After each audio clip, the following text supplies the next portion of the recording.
Last class में हम गति के बारे में पढ़ना स्टार्ट कर चुके थे और गति के नियमों की बात की थी हमने।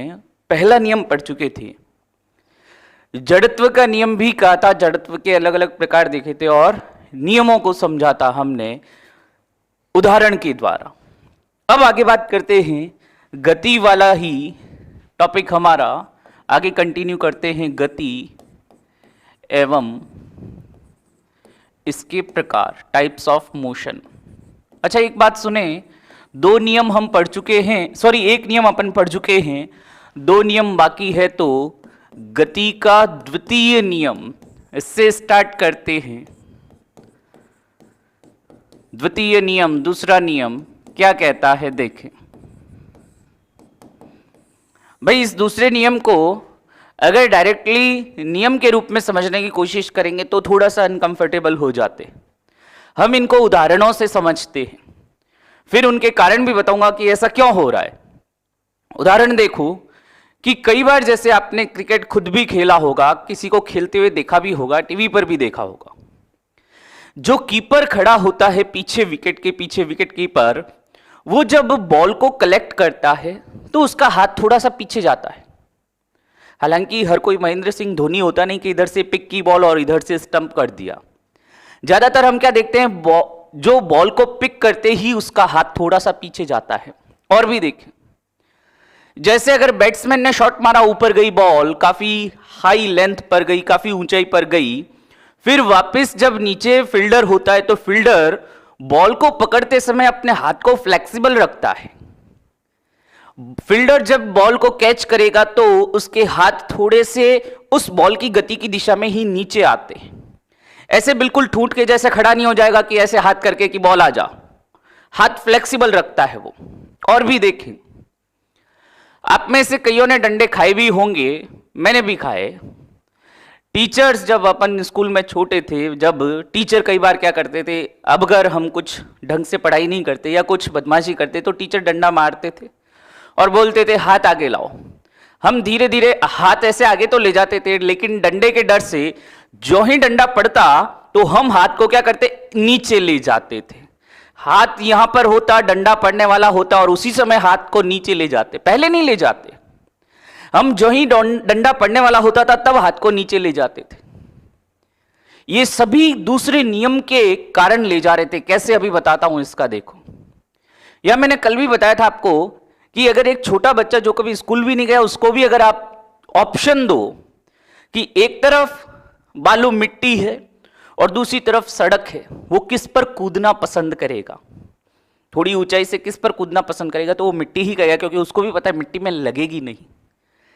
ये सभी उदाहरणों के पीछे कारण ये दूसरा नियम है। मैंने आपको उदाहरण बता दिए, अब मैं इस नियम को परिभाषित करता हूं, फिर इन जो सारे उदाहरणों के कारण बताऊंगा कि ऐसा क्यों हो रहा था। दूसरा नियम, सबसे पहले सुनना एक बात इंपॉर्टेंट, कि ये दूसरा नियम बल को, फोर्स, बल को गणितीय रूप में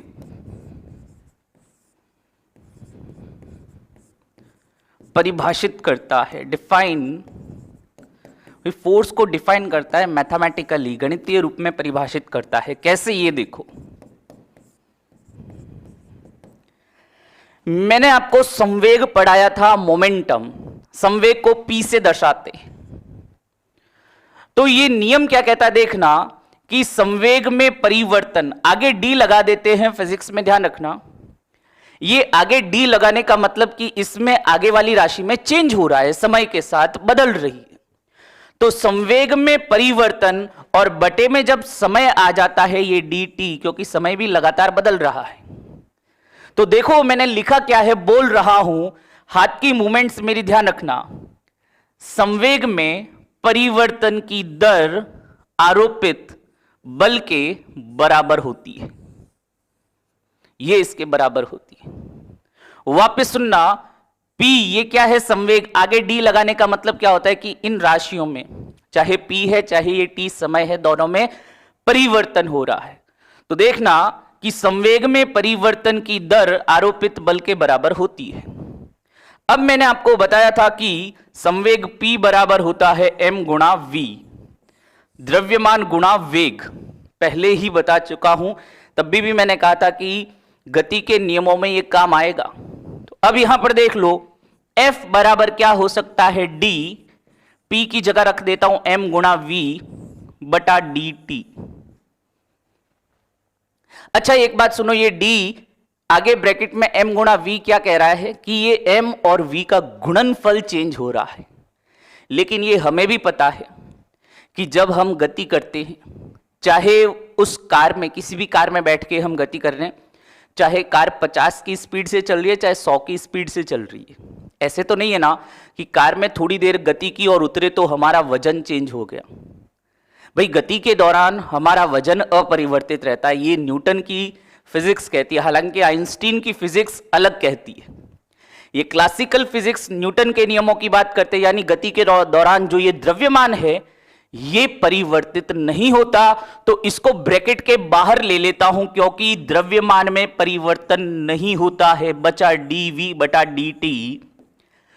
वेग में परिवर्तन की दर, इस m को छोड़ो एक बार तो क्या आ रहा है आपके पास, dv बटा dt, यानी वेग में परिवर्तन की दर, इसे कहते हैं त्वरण, कल ही पढ़ा है हमने। तो यहां पर F बराबर क्या हो जाएगा फाइनली, m गुणा a, जहां a क्या है, त्वरण है। ये आपके पास बल का फॉर्मूला भी आ गया, बल को गणितीय रूप में परिभाषित भी कर दिया। अब आप कहोगे कि सर वो उदाहरण और इस पूरे तामझाम का लेना देना क्या है, ये बताओ। तो अब मैं उनके कारण भी बताता हूं कि क्यों वो खिलाड़ी अपने हाथ को पीछे ले जा रहा था बॉल को कैच करते समय। इसका कारण बताता हूं। देखो एक बार यहां पर आ जाएं आप इस वाले फॉर्मूले में, इसको मैं इधर लिख देता हूं।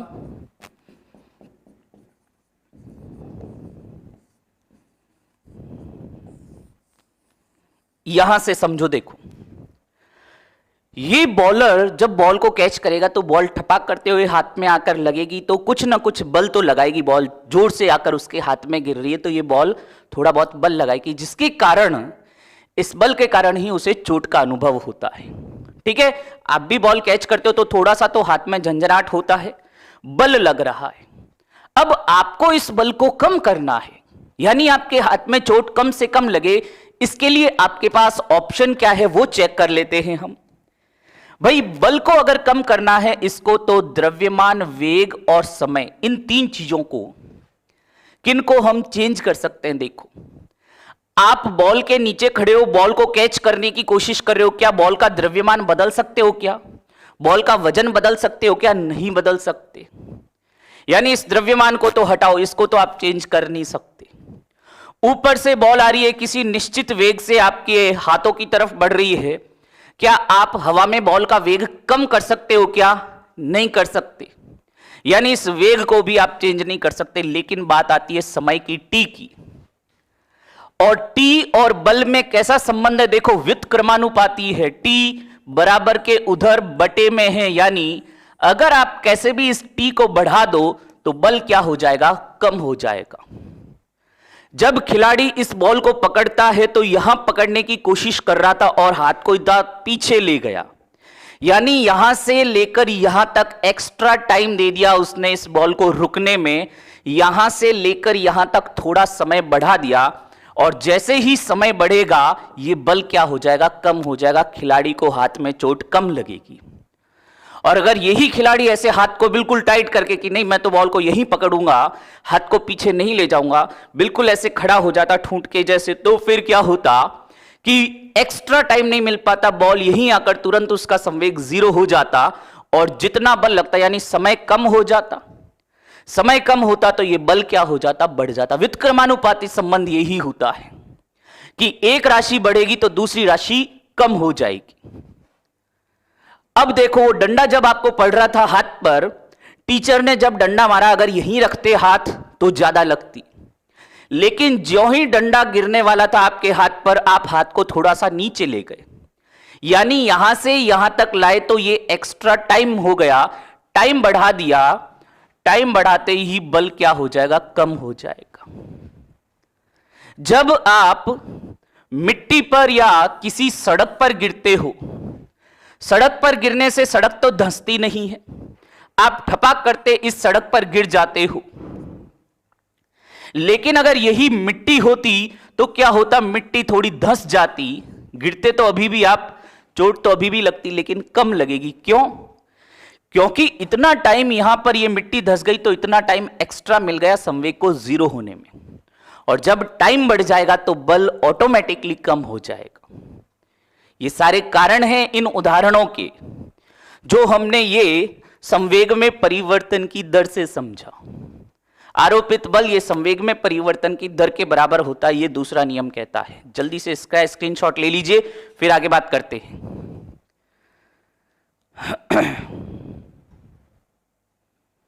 जल्दी से इसका स्क्रीनशॉट लीजिए, फिर आगे बात करते हैं।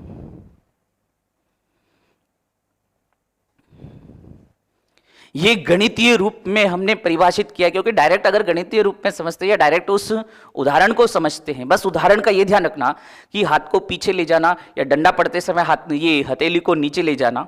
और भी देखो, बॉक्सिंग में भी तो ऐसा होता है। बॉक्सिंग में जब दो खिलाड़ी एक दूसरे को पंच मारते हैं तो देखना, मान लिया मैं एक खिलाड़ी हूं, मेरे सामने वाला खिलाड़ी मुझे पंच मार रहा है, तो बॉक्सिंग में क्या होता है, ये जैसे ही पंच आता है ये वाला खिलाड़ी अपने गर्दन को पीछे ले जाता उसी दिशा में। यानी पहले पंच यहां पर लग रहा था, अब थोड़ा सा वो गर्दन को पीछे ले गया, यानी इतना एक्स्ट्रा टाइम मिल गया। टाइम बढ़ते ही बल कम हो जाएगा। अब ऐसे तो ये नहीं है कि ये खड़ा रहेगा कि आ मुझे मार, वो क्या करता है, जैसे ही पंच पड़ने वाला होता है अपनी गर्दन को उसी दिशा में पीछे ले जाता है, टाइम एक्स्ट्रा हो गया, बल कम हो जाएगा। मैंने कहा ना, ये सारे उदाहरण दैनिक जीवन के हैं। जैसे वो फिल्मों में भी देखा होगा, हिंदी फिल्मों में खूब सारा बताते हैं कि यहां मुक्का मारते पेट में, ऐसे करके ये पीछे हो जाते। ये पीछे होने से क्या होता है कि बल जितना लगना था, भाई चोट तो लगेगी लेकिन कम लगेगी। ये सभी ये तरीके जो हम बचपन से अप्लाई करते हुए आ रहे हैं, हमें थोड़ी पता था कि डंडा लगते ही हमें हाथ नीचे करना है।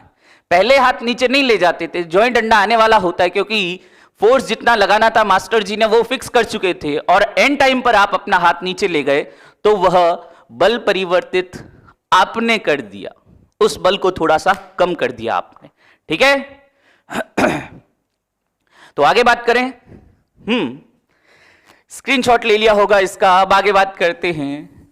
ये औंधे मुंह पड़ गए थे, तो गणितीय रूप में जो अपन ने परिभाषित किया लिख लेते हैं कि दूसरे नियम के अनुसार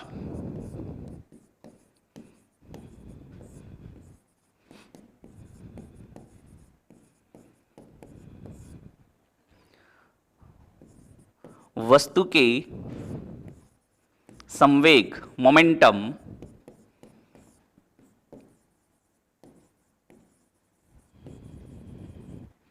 में परिवर्तन की दर, rate of change in momentum, परिवर्तन की दर, आरोपित बल, अप्लाइड फोर्स के बराबर होती है।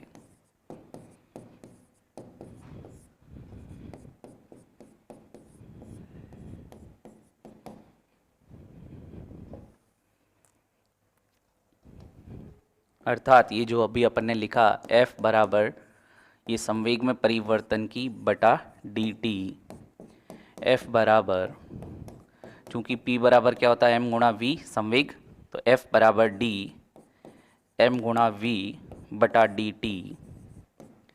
तो F बराबर, चूंकि द्रव्यमान नहीं बदलता, परिवर्तन वेग में होता है, बटा dt, ये वाली राशि हो जाएगी a।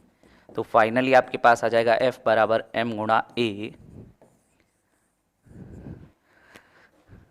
इस फॉर्मूले को देखकर, F बराबर m गुणा a को देखकर आप मुझे बल का मात्रक बता दीजिए।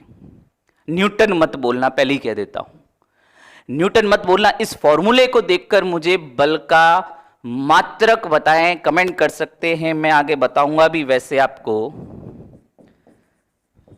अभी ये देख रहा हूं कि भाई फॉर्मूले से आप कितने मात्रक निकालना सीख रहे हो, ठीक है। और विमा भी निकाल दो तो क्या कहते हैं वो सोने पे सुहागा हो जाएगा। जल्दी से एक बार इसका स्क्रीनशॉट ले लीजिए, फिर आगे बात करते हैं।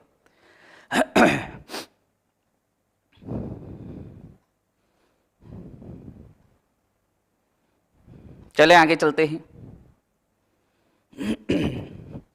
अच्छा, किलोग्राम मीटर प्रति second square, very good. Metre प्रति सेकंड स्क्वायर नहीं, देखो m का तो हो गया किलोग्राम और a का हो गया मीटर प्रति सेकंड स्क्वायर, आ सकता है। ये कहां से आया? अरे कहां से आया? ये सीधा सीधा पूरा निकाल दिया, फिर वहीं से आया। ठीक है, किलोग्राम मीटर प्रति second square, very good very good, अच्छा लगा। ठीक है, और अब यहीं से आप इसका विमा भी निकाल सकते हो, बल्कि विमा कहां दिक्कत आ जाएगी? किलोग्राम मीटर प्रति सेकंड का स्क्वायर, देखो किलोग्राम m को दर्शाता है, किलोग्राम की घात कितनी है? 1, ये लिख दिया m1। फिर मीटर l को दर्शाता है, घात कितनी है? 1। सेकंड का स्क्वायर है, ऊपर ले जाओगे तो माइनस में स्क्वायर हो जाएगा, सेकंड की घात -2 हो जाएगी, तो t की घात क्या रख देंगे? -2। ये लो, बल की विमा भी आ गई। कर सकते हैं ना? Very good, m1 l1 t -2, very good. तो ये मैं, अब देखो मैंने कहा था आपको भी कि हर जगह अपन इन चीजों को सीखते हुए चलेंगे। वो पहली जो क्लास थी उसमें अपन ने बात की कि इनको निकालते कैसे, तो साथ साथ प्रैक्टिस करते रहोगे तो कोई दिक्कत नहीं होगी। ठीक है, आगे चलते हैं। समझ में नहीं आया वापस देखना, कोई बात नहीं, समझ में आ जाएगा। मैं कॉन्फिडेंट हूं कि आपको समझ में आ जाएगा। तो दूसरे नियम के उदाहरण लिखवा देता हूं। दूसरे नियम के उदाहरण,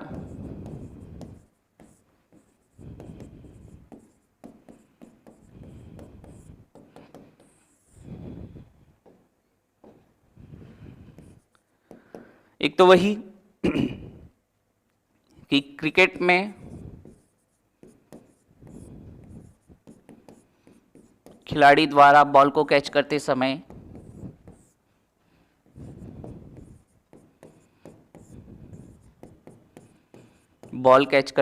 अपने हाथों को पीछे ले जाना,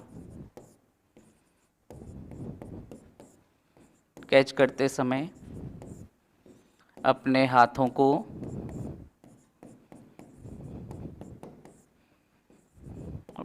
को बॉल की गति की दिशा में, ऐसे लिख लेते हैं, चलो बॉल की गति की दिशा में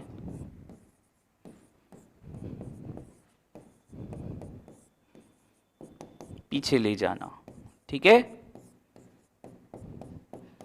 पीछे ले जाने का मतलब ऐसे नहीं है कि ये बॉल आ रही थी और ये हाथों को पीछे ऐसे ले गए, ऐसे पीछे नहीं ले जाना है भाई।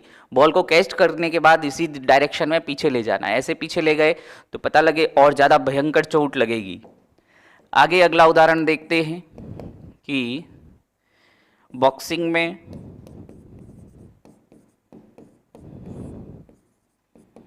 दूसरे खिलाड़ी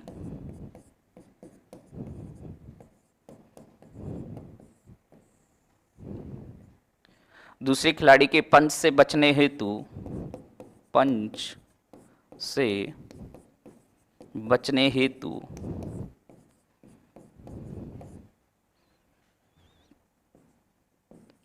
अपने शरीर को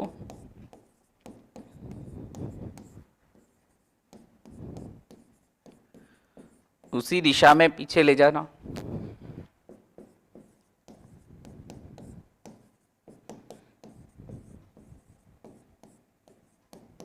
ये काफ़ी सारे और भी उदाहरण हो सकते हैं। ठीक है, वो डंडे वंडे वाला उदाहरण मत लिखना, पता लगे कि अपनी जो बीती हुई है बचपन में वो बता रहे हो। ठीक है, खैर हमें तो ऑब्जेक्टिव क्वेश्चन में से वहां पर पहचानना है कि क्या है इस तरह से। ठीक है, और भी देख लो, मिट्टी की तुलना में सड़क पर गिरने पर ज्यादा चोट लगना।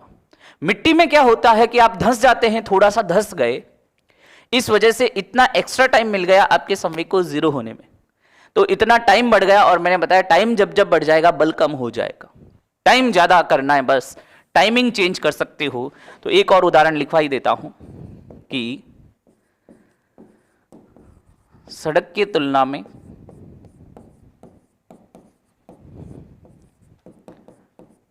बालू मिट्टी में गिरने पर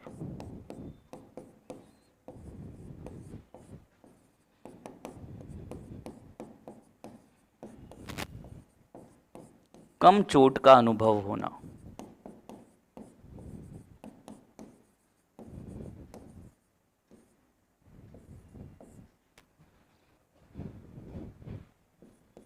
तो ये आपके दूसरे नियम की बात हो गई और दूसरे नियम के उदाहरण भी देख लिए। स्क्रीनशॉट ले लीजिए, फिर आगे चलते हैं।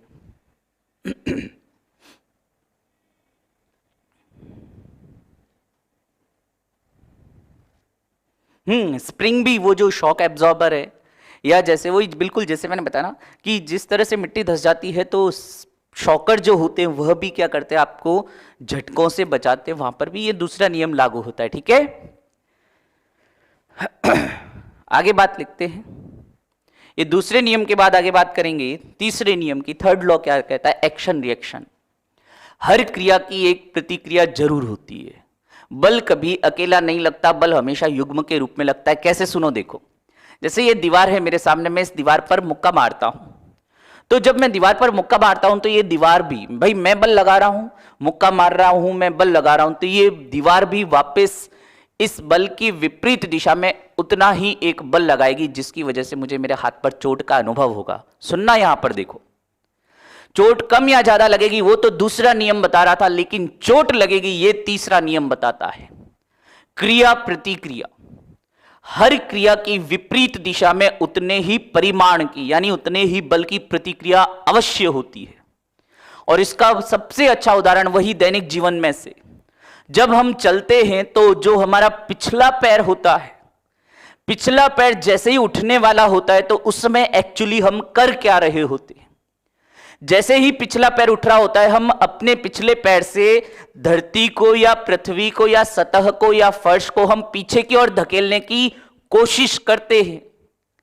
लेकिन हम बाहुबली होते तो भी ये धरती को तो पीछे नहीं खिसका सकते, लेकिन हमने क्या किया, एक बल लगाया पीछे की तरफ हमारे पैरों से, तो धरती तो पीछे नहीं गई, लेकिन जब हम पर वापस प्रतिक्रिया बल लगा तो हम आगे की ओर बढ़ते हैं। यानी हर क्रिया की विपरीत दिशा में एक प्रतिक्रिया अवश्य होती है, और जब हम किसी फर्श पर चलते हैं तो प्रतिक्रिया के कारण ही हम आगे बढ़ पाते हैं। बंदूक छोड़ते हैं या बंदूक चलाते हैं तो पीछे की ओर झटका लगता है, क्योंकि जब हम बंदूक चलाते हैं तो गोली बहुत तेज वेग से आगे की तरफ निकली, इसकी विपरीत दिशा में यानी पीछे की तरफ जब प्रतिक्रिया होती है तो हमें ये कंधे पर झटका महसूस होता है।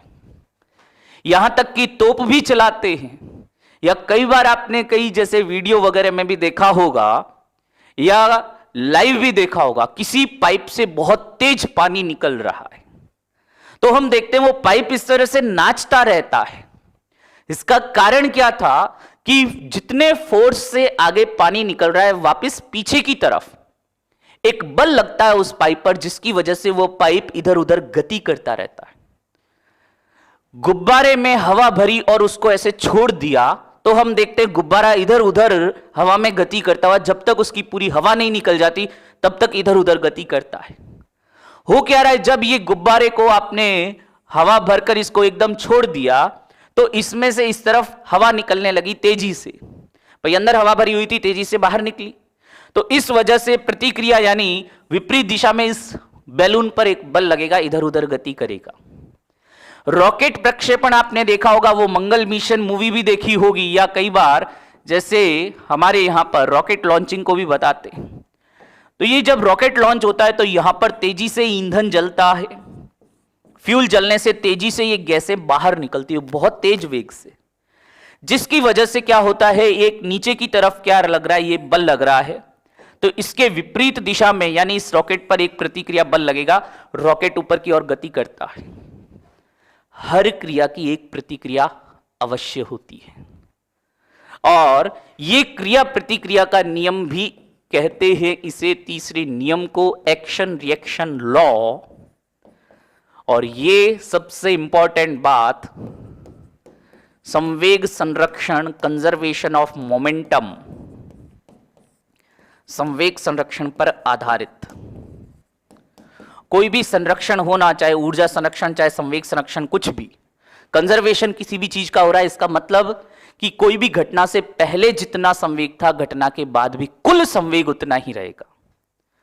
ऊर्जा संरक्षण सिद्धांत भी तो यही कहता है कि घटना से पहले जितनी कुल ऊर्जा थी घटना के बाद भी ऊर्जा कुल उतनी ही रहेगी, बस हां वो किसी दूसरे रूप में बदल सकती है। संवेग संरक्षण भी यही कहता है कि जो रॉकेट हमने छोड़ा इस पर भी ये संवेग संरक्षण का नियम लागू होता है, इस बैलून पर भी संवेग संरक्षण का नियम लागू होता है। और यहां तक कि दो वस्तुएं अगर टकरा जाती है तो भी संवेग संरक्षण का नियम लागू होता है। तो तीसरा नियम क्रिया प्रतिक्रिया का नियम, प्रत्येक क्रिया की विपरीत दिशा में उतने ही परिमाण की प्रतिक्रिया अवश्य होती है। यह नियम कई चीजें बता रहा है कि बल कभी अकेला नहीं लगता। जैसे अगर मैं किसी डोरी से एक ये कोई वजन लटका देता हूं तो देखो इस वजन का जो भार है वो तो नीचे की ओर लगेगा, भार बल नीचे की ओर लगेगा, और इस रस्सी में विपरीत दिशा में एक तनाव बल भी लगता है। हमेशा ध्यान रखना, बल कभी अकेला नहीं लगता, युग्म के रूप में लगता है, कपल के रूप में लगता है। तो तीसरा नियम क्रिया प्रतिक्रिया का नियम, हर क्रिया की विपरीत दिशा में प्रतिक्रिया अवश्य होती है। यहां तक कि मैंने कहा ना, ये मैं चलते हुए भी पढ़ा रहा हूं या आप भी चलते हैं तो भी क्रिया प्रतिक्रिया ही करते हो। लिख लेते हैं गति का तीसरा नियम। गति का तीसरा नियम,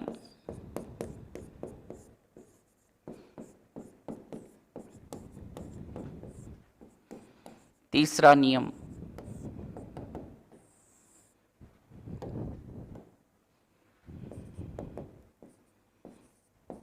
इस नियमानुसार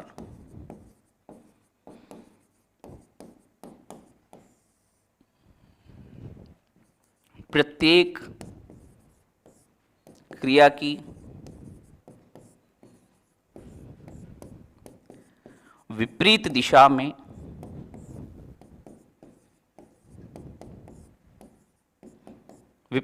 में समान परिमाण की, सेम मैग्नीट्यूड की, यानी जितना बल आप लगाओगे प्रतिक्रिया बल भी उतना ही लगेगा। समान परिमाण, सेम मैग्नीट्यूड, प्रत्येक क्रिया की विपरीत दिशा में समान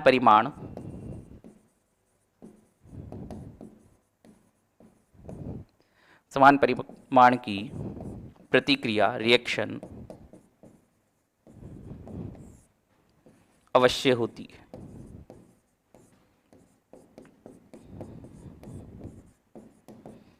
इसे क्रिया प्रतिक्रिया का नियम भी कहते हैं, एक्शन रिएक्शन लॉ।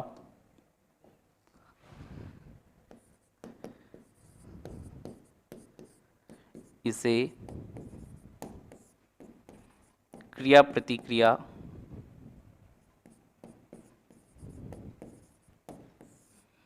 का नियम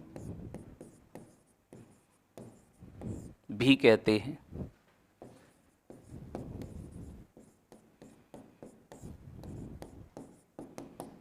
ये संवेग संरक्षण पर आधारित है, कंजर्वेशन ऑफ मोमेंटम।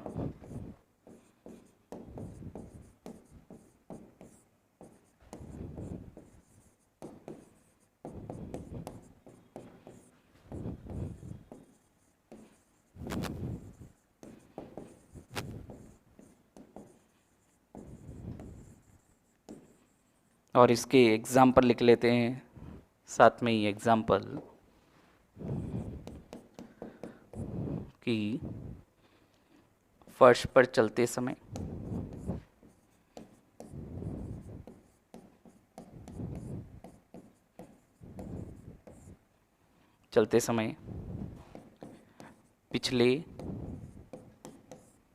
पिछले पैर से बल लगाने पर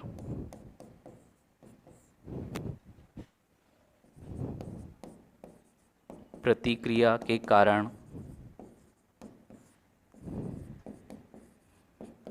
हम आगे बढ़ पाते हैं।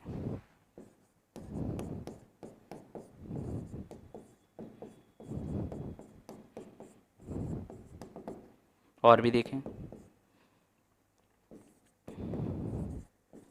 बंदूक से गोली चलाने पर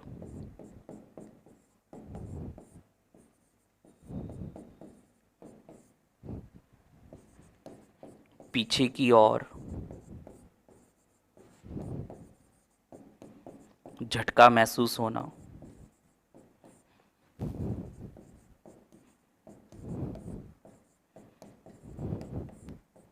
और भी देखें,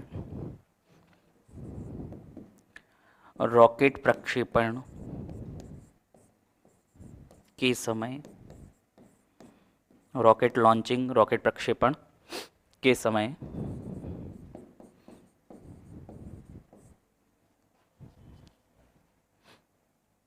तेजी से निकलने वाली गैसों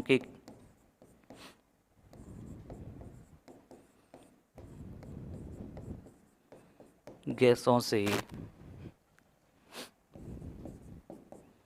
प्रतिक्रिया के कारण, रिएक्शन के कारण रॉकेट का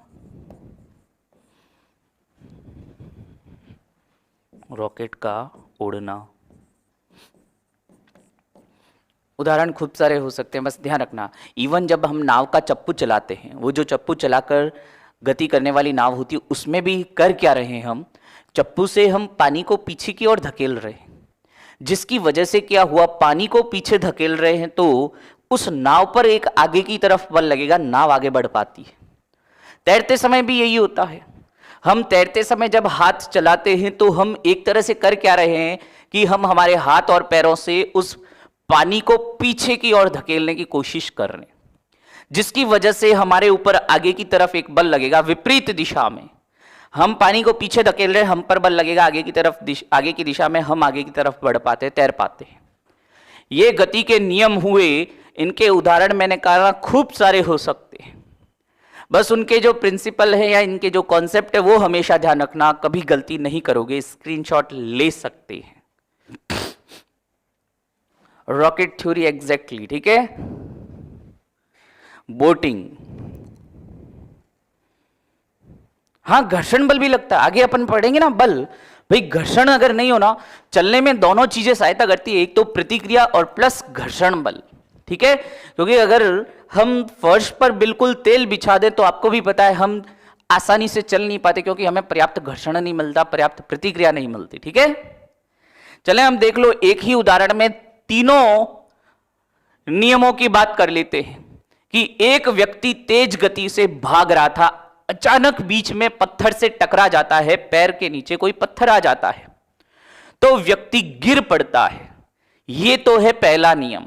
तेज गति से भाग रहा था, अचानक बीच में कोई पत्थर आ गया, पत्थर से टकराया, तो इससे क्या हुआ कि ऊपर वाला जो शरीर का भाग था, जो शरीर का ऊपर वाला हिस्सा था, वो गति के या ऐसे कह सकते हैं गतिशीलता के जड़त्व के कारण गति करता हुआ आगे की ओर गिर जाता है। वही व्यक्ति गिरता है तो चोट लगती है, अचानक गिरा, ये तो पहला नियम, गिरने पर चोट लगी, ये है तीसरा नियम। और अगर वह मिट्टी की बजाय सड़क पर गिरे तो उसे ज्यादा चोट लगती है, ये है दूसरा नियम। तो एक ही नियम में तीनों उदाहरण आ गए, एक ही उदाहरण में तीनों नियम आ गए। भाग रहा था, अचानक पत्थर आ गया, गिर गया, पहला नियम। गिरने पर चोट लगी, ये तीसरा नियम। मिट्टी में चोट कम और सड़क पर चोट ज्यादा लगती है, ये दूसरा नियम है, ठीक है। आगे बात करें आवेग की भी बात, न्यूमेरिकल भी, भाई जहां पर न्यूमेरिकल आएंगे वहां पर न्यूमेरिकल कर लेंगे। और आवेग क्या है कि जब बहुत अधिक बल कुछ समय के लिए लगता है उसे क्या कहते हैं, आवेग कहते हैं, इंपल्स कहते हैं, ठीक है।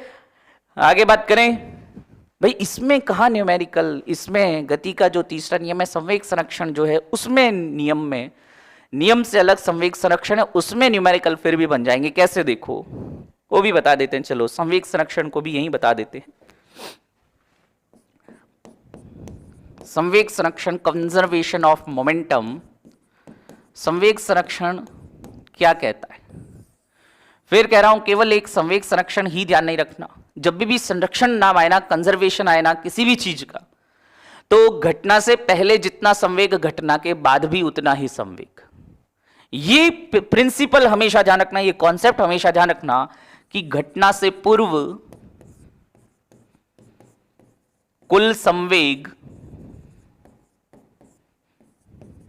Momentum, total momentum before phenomena बराबर घटना के बाद कुल संवेग।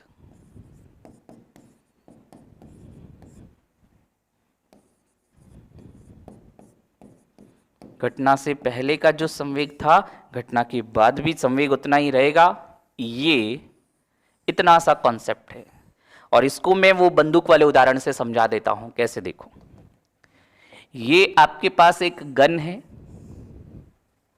भगवान ना करे आपको किसी को ऐसे गन वगैरह उठाने की जरूरत पड़े। ये गन है, गन का द्रव्यमान मैं मान लेता हूं m, द्रव्यमान यानी वजन m, g फॉर गन, ठीक है। और इसके अंदर एक बुलेट है, एक ये गोली है, कारतूस है, जिसका द्रव्यमान m, b बुलेट मान लेता हूं, ठीक है।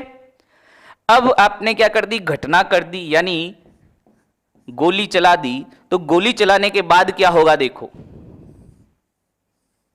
ये सेम ही बंदूक है, छोटी बड़ी बन जाए तो कंसीडर कर लेना भाई, सेम बंदूक है वही। अब आपने क्या कर दी, ये गोली दाग दी, ये गोली तो बाहर आ गई। और अब अभी अपन ने पढ़ा भी कि जब ये गोली आगे की ओर गति करेगी तो ये बंदूक पर पीछे की ओर बल लगता है, बंदूक पीछे की ओर गति करेगी। तो जब बंदूक पीछे की ओर गति करती है तो इसका वेग मान लिया मैंने, क्या हुआ, vg, g फॉर गन। और ये जो बुलेट थी वो आगे निकली, इसका वेग vb बुलेट, ठीक है।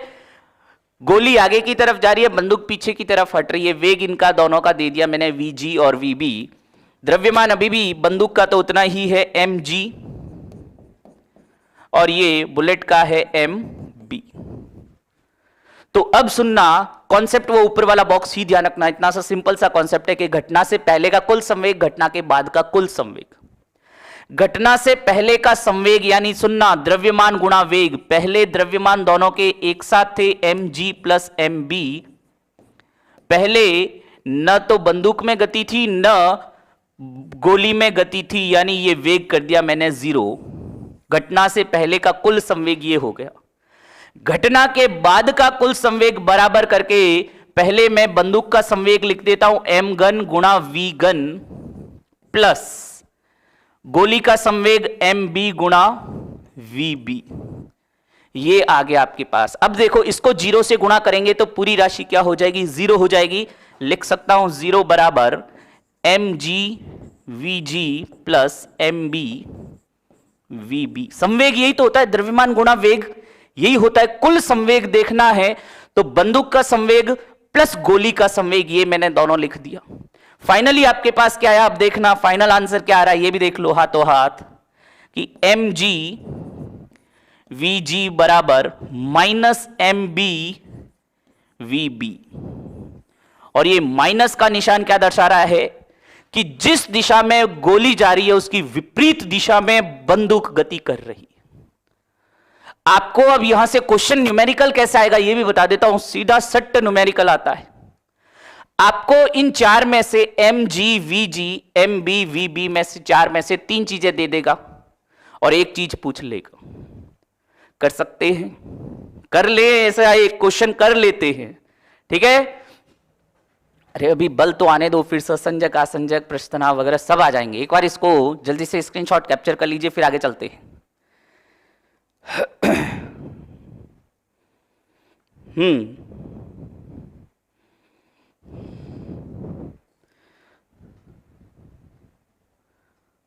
ससंजक आसंजक सब हो जाएंगे भाई, ठीक है, एग्जैक्टली।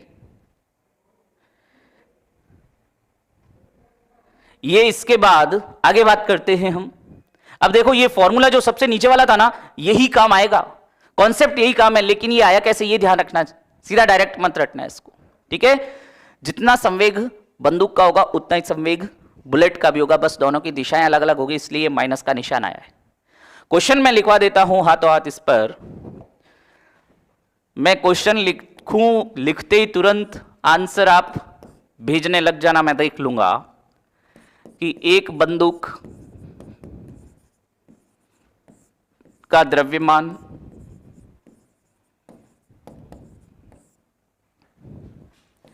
4 किलोग्राम है, उसमें से या बंदूक से फायर करने पर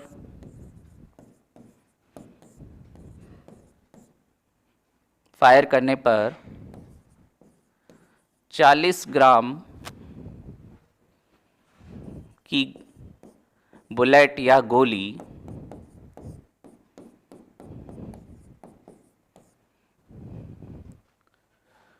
200 मीटर प्रति सेकंड के वेग से निकलती है तो या निकले तो बंदूक किस वेग से पीछे हटेगी? बंदूक किस वेग से पीछे हटेगी? अब जब भी न्यूमेरिकल आए तो न्यूमेरिकल करने का तरीका बता देता हूं। देखो, सबसे पहले एक बार पूरा क्वेश्चन को पढ़ लिया करो। एक बार तो पूरा क्वेश्चन को पढ़ लो तो आपको ये पता चल जाएगा कि हाँ भाई, क्वेश्चन में पूछ क्या रहा है, किस टॉपिक से रिलेटेड हो सकता है। आपने क्वेश्चन पढ़ा कि एक बंदूक का द्रव्यमान 4 किलोग्राम है, बंदूक से फायर करने पर 40 ग्राम की बुलेट गोली 200 मीटर प्रति सेकंड के वेग से निकले तो बंदूक किस वेग से पीछे हटेगी? यानी बंदूक चला रहे हैं और बंदूक पीछे हट रही है, यानी सीधी सी बात है, क्रिया प्रतिक्रिया का नियम लागू होगा। और जब क्रिया प्रतिक्रिया का नियम है तो वहां संवेग संरक्षण भी करना है। संवेग संरक्षण क्या कहेगा? देखें, सॉल्यूशन। अब एक बार तो आपने पूरा पढ़ लिया तो ये तो पता चल गया कि हाँ भाई संवेग संरक्षण है। अब वापस उसको धीरे धीरे पढ़ो, जो जो दिया है वो लिखते हुए चलना। देखें, एक बंदूक का द्रव्यमान यानी बंदूक एम गन कितना है? 4 किलोग्राम। 4 किलोग्राम आ गया। फिर आगे चले, बंदूक से फायर करने पर 40 ग्राम की बुलेट, यानी बुलेट का द्रव्यमान, गोली का द्रव्यमान कितना है? 40 ग्राम। लेकिन अब एक बात ध्यान रखना, यहां पर गलती, क्योंकि कईयों के आंसर में देख रहा हूं गलतियां आई है। कहां गलती की ये बता दूं। देखो, ये किलोग्राम में और ये ग्राम में। एमकेएस सिस्टम में द्रव्यमान को किस में रखते हैं? किलोग्राम में। यहां किस में दिया है? ग्राम में। तो इसको पहले कन्वर्ट करो किलोग्राम में, तो किलोग्राम में क्या लिख सकता हूं? 40 गुणा 10 की घात -3 किलोग्राम। 1 किलोग्राम में 1000 ग्राम होते, यानी 10 की घात 3। उल्टा पूछ लिया कि 1 ग्राम में कितने किलोग्राम होंगे, तो 10 की घात -3। तो 40 ग्राम में कितने हो जाएंगे? 40 गुणा 10 की घात -3 किलोग्राम। यहां गलती कईयों ने की है, आंसर मुझे दिख रहे हैं सामने।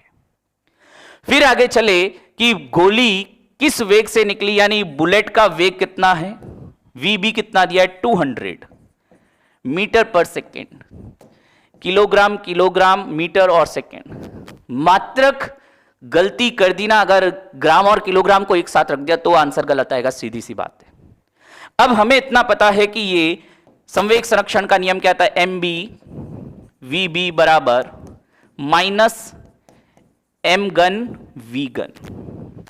हमें पता क्या करना है कि बंदूक किस वेग से पीछे गई, यानी वी गन जो है ये हमें पता करना है। तो देख लो, यहां पर वी गन क्या हो जाएगा? वी जी बराबर M B V B minus कर दूं इधर, और बटे में क्या आ जाएगा? M G. अब ये सारी चीजें आपको दे रखा है। एम बी यानी बुलेट का द्रव्यमान कितना है? 40 गुणा 10 की घात -3 गुणा इस गोली का वेग कितना है? 200 मीटर पर सेकेंड, बटा एम गन कितना आएगा? द्रव्यमान कितना है गन का? 4। कर लो, काटाकुटी कर लो, कितना आ जाएगा देख लो। 4 से गया 4, 10 की घात -2 और 2 कितना आ रहा है? 2 मीटर पर सेकेंड आ रहा है क्या? -2 क्यों हो जाएगा? क्योंकि विपरीत दिशा में गति कर रही है। क्लियर है? अरे भाई क्लियर है? तो आगे चलें फिर। -2 सेकेंड नहीं, मीटर पर सेकेंड। ठीक है, आंसर भाई सही लिखो। भाई ये देखो, 1 0 2 0 और 3 0, ये 10 की घात -3 से कट गए। ये 4 से 4 कट गया, बचा केवल 2, और ये भी क्या? -2 मीटर पर सेकेंड। ये माइनस ये दिखा रहा है कि गोली की विपरीत दिशा में गन का वेग है। ठीक है, ऐसे न्यूमेरिकल आए तो फिर कह रहा हूं रटना नहीं है, कॉन्सेप्ट अगर ध्यान होगा तो कर लोगे। ठीक है, आगे चलते हैं। भाई 2 मीटर नहीं, -2 मीटर पर सेकेंड आना चाहिए आंसर। कोई बात नहीं, वापस सॉल्व करके देखना। भाई कॉन्सेप्ट वही रहेगा, ये वाली चीज बस ध्यान रखना। 4 में से मैंने कहा ना 3 चीजें आपको देगा, 3 की वैल्यू रखो, चौथी निकाल सकते हो भाई, पक्षांतरण तो कर सकते हो ना। -2 मीटर पर सेकेंड। चलें आगे बात करें। इसी के साथ आपके गति के नियमों की बात हुई पूरी। अब गति के प्रकार आ जाते हैं। गति के प्रकार ध्यान देना, 3 प्रकार की गति, एक विमीय, द्विविमीय और त्रिविमीय, 1 डायमेंशनल, 2 डायमेंशनल और 3 डायमेंशनल। उदाहरणों से समझाता हूं। देखो, एक पतला धागा है, बिल्कुल पतला धागा है, इस पर एक चींटी चल रही है, इस पर एक चींटी चल रही है और चींटी केवल एक ही दिशा में चल सकती है, पीछे नहीं आएगी, बैक गियर नहीं लगाएगी। तो यहां पर देखो, जब ये चींटी इस पतले धागे पर चल रही है तो दाएं बाएं नहीं जा सकती, नहीं ऊपर नीचे जा सकती, हां आगे जा सकती है और चाहे तो पीछे आ सकती, लेकिन अभी मैं इसको केवल आगे चला रहा हूं। तो यहां पर एक बात ध्यान रखना, जब भी फिजिक्स में हम बात करते हैं 3 अक्ष लेते हैं, एक्स, वाई और ये जेड।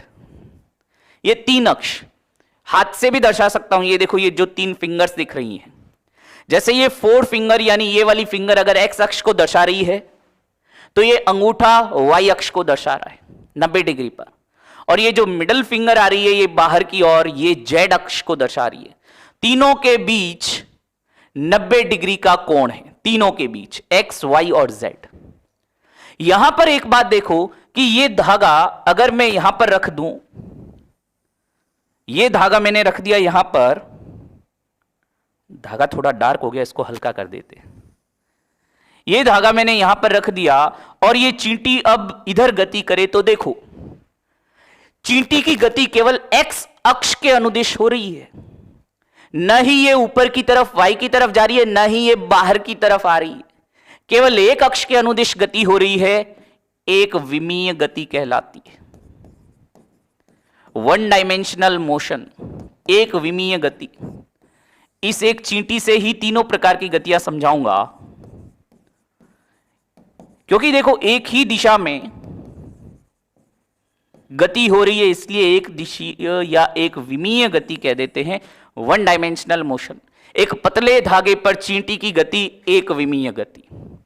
अब इस धागे से उतारा चींटी को, ये जो एक फर्श पर चींटी चल रही है, अब ये चींटी कभी तो इधर जाती है, कभी इधर मुड़ जाती है, कभी इधर मुड़ जाती है, कभी इधर मुड़ जाती है। ध्यान देना, अब चींटी फर्श पर चल रही है, मुझे ही मान लो मैं ही हूं चींटी, नीचे फर्श है। अब मैं जब चल रहा हूं, आगे जा सकता हूं, पीछे जा सकता हूं, दाईं ओर जा सकता हूं, बाईं ओर जा सकता हूं, अभी ऊपर नीचे नहीं जा रहा बस। यानी देखो 2 तल में गति कर रहा हूं, या तो दाईं ओर या बाईं ओर, पहला। दूसरा, या तो आगे की ओर या पीछे की ओर। पहले केस में ये चींटी केवल आगे या पीछे जा सकती थी, अब फर्श पर उतर चुकी है चींटी, ये दाईं या बाईं ओर भी जा सकती है, आगे पीछे तो जा ही सकती है। इसे कहते हैं द्विविमीय गति, यानी समतल फर्श पर चींटी की गति ये द्विविमीय 2 डायमेंशनल मोशन, द्विविमीय गति, 2 डायमेंशनल मोशन।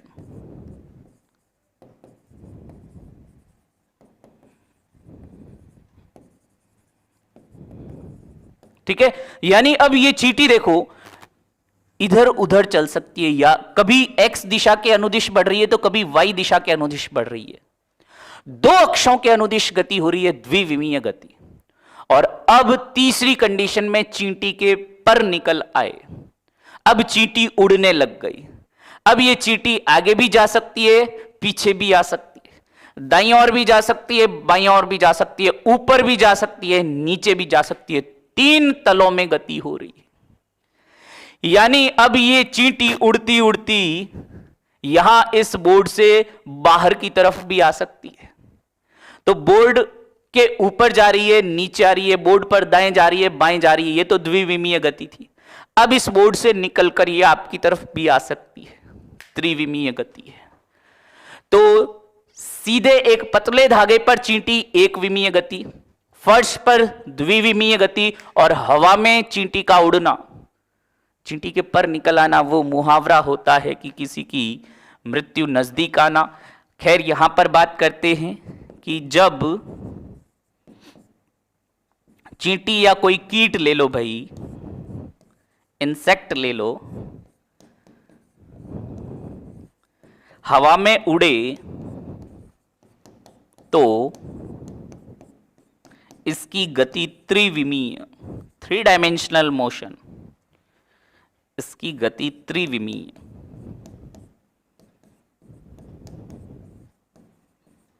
Three dimensional.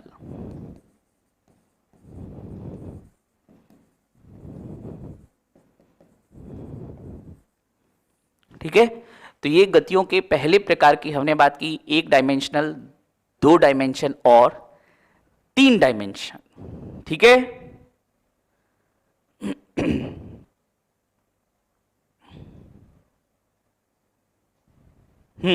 तो जल्दी से एक बार इसका स्क्रीनशॉट ले लीजिए।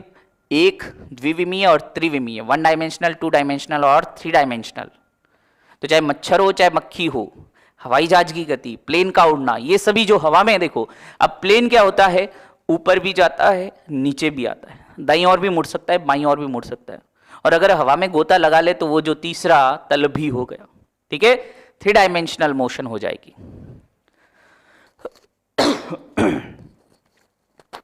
आगे बात करते हैं फिर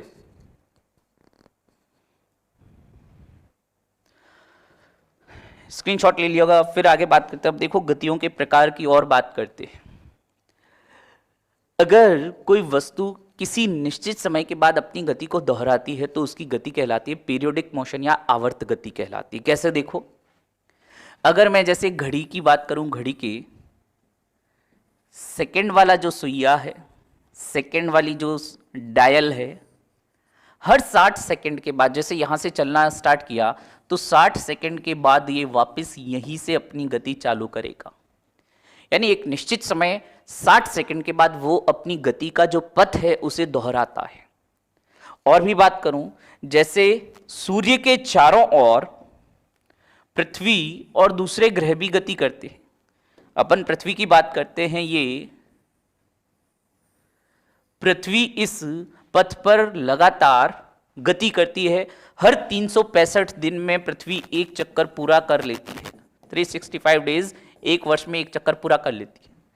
यानी निश्चित समय के बाद वो पृथ्वी उसी जगह पर आपको मिलेगी 365 दिन बाद। यानी ये गतियां ऐसी है जिसमें कोई भी वस्तु अपनी गति के पथ को एक निश्चित समय के बाद दोहराती है। इसे हम कहते हैं दोलन गति, या इसको हम आवर्त गति कह देते हैं। चलो, पीरियोडिक मोशन, आवर्त गति, पीरियोडिक मोशन।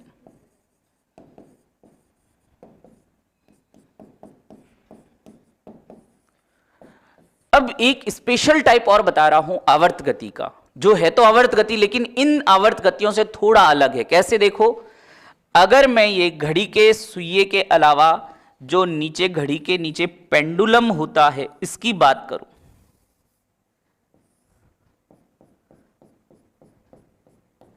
ये पेंडुलम जो लटका हुआ है इसकी गति की बात करूं तो ये कभी दाईं ओर जाएगा, कभी बाईं ओर जाएगा, लेकिन वापस कुछ समय बाद अपनी इस गति के पथ को वापस दोहराता है। भाई गति के पथ को दोहरा रहा है तो क्या हो गया, आवर्त गति तो है, पीरियोडिक मोशन तो है। लेकिन यहां पर एक चीज देखो कि ये एक बीच वाली जो स्टेज है, यानी जिसे मध्य अवस्था कहते हैं, इस मध्य अवस्था के इर्द गिर्द ही गति करता है। मध्य अवस्था या मीन पोजीशन का मतलब क्या है कि अगर ये पेंडुलम गति करता हुआ रुक जाए तो ये बीच वाली कंडीशन यहीं पर आकर रुकेगा। इसे क्या कहते हैं, मध्य अवस्था या मीन पोजीशन कहते हैं।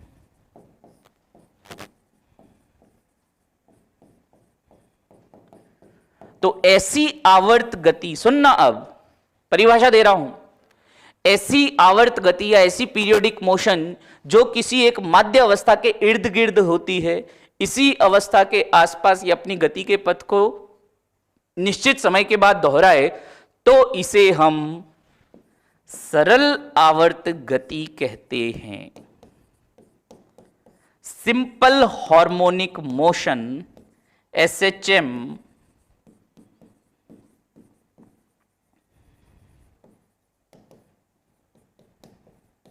मोशन कहते हैं। अंतर है, देखो यहां सेकंड की सुई जब 60 सेकंड में अपना चक्कर लगा लेती है, कोई माध्यावस्था नहीं है। अगर आप यहां से इसको चलना प्रारंभ मानोगे तो जब वापस घूम के बाद 60 सेकंड बाद यहीं पर आएगी। आप यहां से भी इसकी गति को चलना स्टार्ट करना मान सकते हो, तो 60 सेकंड बाद यहीं मिलेगी। पृथ्वी भी ये 365 दिन में एक चक्कर लगाएगी, लेकिन यहां इस पेंडुलम की गति में हमने अलग क्या देखा, एक्स्ट्रा क्या देखा कि एक बीच में क्या थी, माध्यावस्था थी। यानी अगर कल को ये गति करना बंद कर दे तो ये इसी अवस्था पर आकर रुकेगा पेंडुलम। इसे कहते हैं माध्यावस्था। और जब कोई वस्तु किसी माध्यावस्था के इर्द गिर्द अपनी गति के पथ को निश्चित समय के बाद दोहराए तो इसे कहते हैं सरल आवर्त गति, सिंपल हार्मोनिक मोशन, SHM कहते हैं। ठीक है। तो आगे एक बार ये स्क्रीनशॉट ले लीजिए, फिर आगे चलते हैं। सरल आवर्त गति के और भी उदाहरण और इसकी परिभाषा लिख लेते हैं।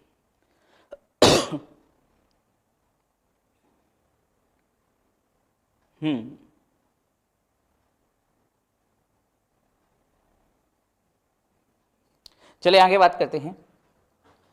तो सरल आवर्त गति क्या है, लिख सकते हैं कि जब कोई वस्तु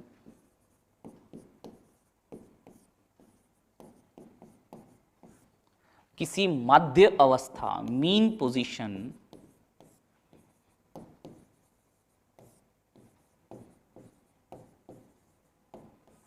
मध्य अवस्था या mean position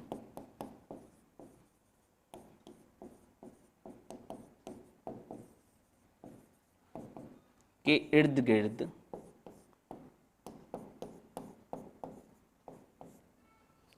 to and fro, जब कोई वस्तु किसी मध्यावस्था के इर्द गिर्द अपनी गति को निश्चित समय के बाद दोहराए,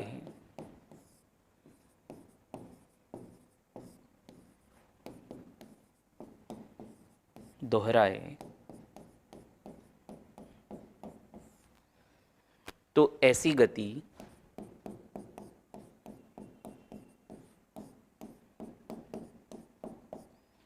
सरल आवर्त गति कहलाती है।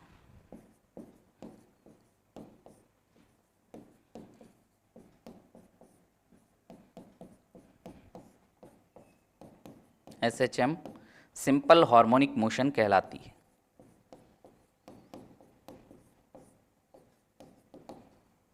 एग्जाम्पल लिख सकते हैं इसके।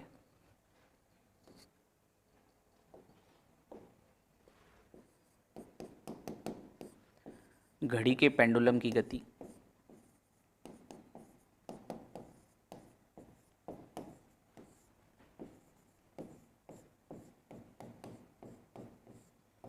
वो जो झूले होते हैं ना, झूले जिसमें ये हम बैठे रहते हैं और झूलते रहते हैं, तो इस झूले की गति भी, झूले की गति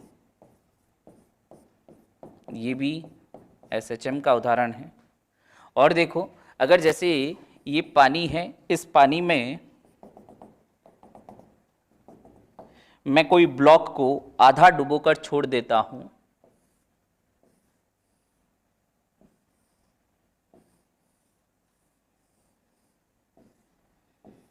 और अब इसको थोड़ा सा ऊपर से मैं बल लगाकर थोड़ा सा डुबोकर वापस छोड़ दूं, तो ये ब्लॉक जो है इस पानी के थोड़ा अंदर जाएगा, थोड़ा बाहर आएगा, कभी अंदर जाएगा, कभी बाहर आएगा, यानी इस पानी के अंदर और बाहर गति करता है। ये भी सरल आवर्त गति है। या अगर मैं जैसे ये यू ट्यूब है, ये कोई यू आकार की नलिका है, इसके अंदर पानी भर देता हूं और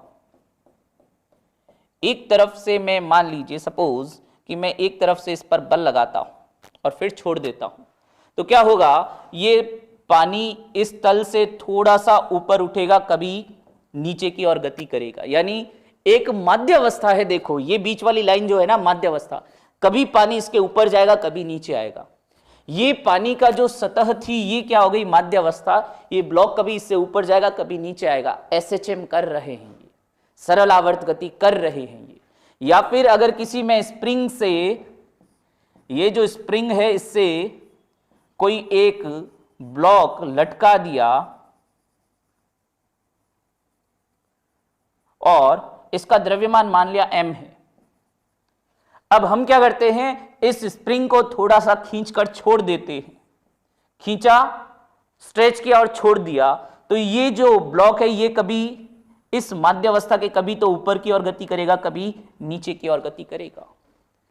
यानी एक माध्यावस्था के इर्द गिर्द चाहे इस पानी की गति, चाहे इस ब्लॉक की गति, चाहे इस द्रव्यमान की गति हो रही है, चाहे इस पेंडुलम की गति हो रही है, चाहे झूले की गति हो रही है, एक माध्यावस्था के इर्द गिर्द गति करते ये एसएचएम है।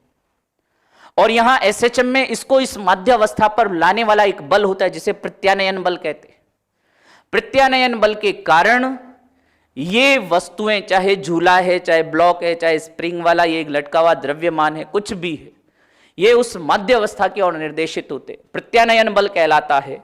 लिख लेते हैं कि प्रत्यानयन बल के कारण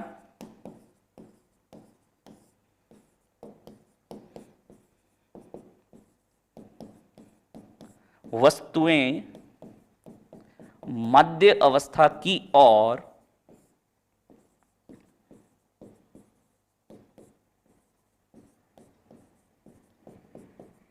बल का अनुभव करती है और माध्यावस्था पे ही आके रुकेंगी।